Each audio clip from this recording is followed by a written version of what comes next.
Assalamualaikum warahmatullahi wabarakatuh. Bertemu lagi bersama saya Agus Gelin, tentunya di channel YouTube Agus Gelin Petualang.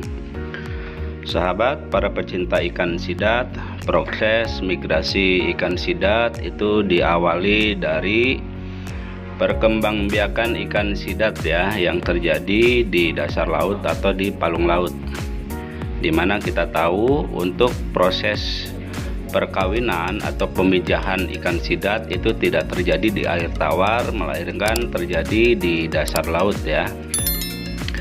Nah, setelah terjadi perkawinan, kemudian si induk betina menetaskan telurnya atau mengeluarkan telurnya, maka si telur ikan sidat itu akan menetas ya. Nah, setelah menetas kemudian menjadi ilglas ya.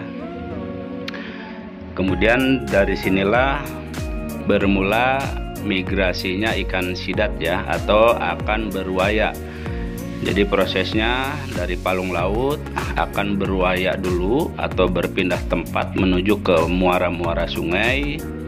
Nah, kemudian dari muara sungai akan diteruskan migrasinya menuju ke hulu sungai ya. Ini yang terjadi, atau banyak yang bertanya ya, kok bisa anakan ikan sidat padahal sumbernya jauh ya, bisa mencapai ke puncak-puncak gunung yang berjarak ratusan kilo bahkan bermil-mil. Jadi proses ikan sidat atau glass eel atau anakan ikan sidat bermigrasi, berpindah tempat itu diawali dari proses ilglasnya ya, atau anakan ikan sidat. Nah, biasanya terjadi pada saat musim penghujan atau pada saat debit air sedang tinggi. Nah, karena posisinya masih kecil ya, tentu si anakan ikan sidat ini dia memiliki tubuh yang elastis ya. Jadi kenapa bisa sampai ke puncak-puncak pegunungan, hulu-hulu sungai yang berada di pegunungan? Karena si glass eel ini dia bisa melewati celah-celah bebatuan ya. Jadi walaupun kondisi tebingnya curam, nah si anakan ikan sidat ini dia bisa melewati celah bebatuan ya. Contohnya di video ini. Jadi si ikan sidat atau si glass eel ini itu bermigrasi dalam jumlah yang banyak ya. Biasanya pada saat gelap ya, tidak ada sinar bulan, debit air tinggi, nah itulah biasanya proses migrasi si anakan ikan sidat ini.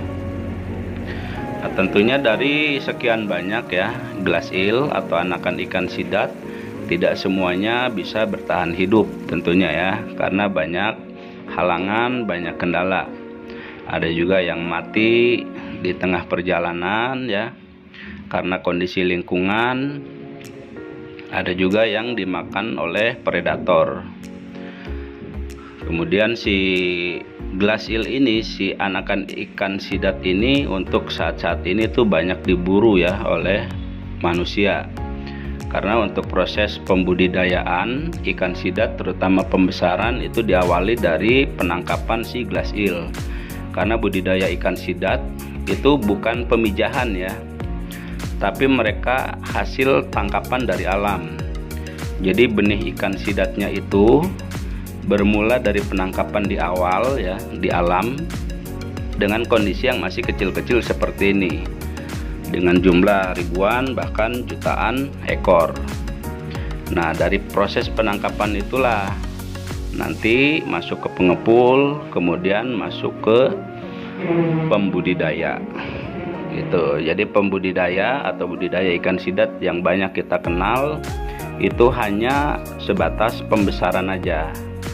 Cuman untuk benihnya sepenuhnya mengandalkan tangkapan dari alam. Nah, makanya perlu rekan-rekan tahu untuk saat ini ada regulasi yang mengatur ya tentang penangkapan ikan sidat. Mau yang berukuran kecil atau benihnya atau glass eel-nya, ataupun untuk indukan ya. Jadi saat ini ada regulasi yang mengatur. Nah, tujuannya adalah untuk membatasi penangkapan biar ketersediaan ikan sidat ya masih terjaga di ekosistem alaminya, tidak hilang, tidak punah, jadi masih tetap bertahan. Karena kalau terjadi overfishing, maka sudah dipastikan nanti ketersediaan si ikan sidat di alam itu akan hilang atau akan punah. Karena ikan sidat menjadi salah satu ikonik ya saat ini. Indonesia termasuk pemasok terbesar ya ke Asia ataupun ke Eropa. Karena untuk nilai jualnya ikan sidat memiliki ekonomis yang tinggi ya. Nah, cuman ini perlu regulasi yang matur. Nah, layaknya seperti benur atau benih-benih udang lobster kan diatur tuh. Jadi walaupun hasil tangkapan alam, tidak sembarangan orang bisa mengambil kemudian bisa mengekspor. Kalau kita ilegal bisa ditangkap nanti ya. Jadi seperti itu rekan-rekan ya, para pecinta ikan sidat, mengobati rasa penasaran bagaimana caranya ikan sidat bermigrasi dari muara sungai menuju ke hulu sungai.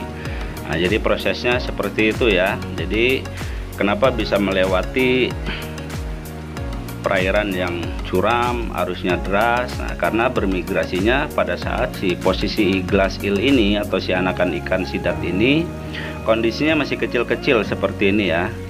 Jadi dia elastis, nah, bisa melalui celah-celah batu, bisa menempel di lelumutan di pinggir sungai.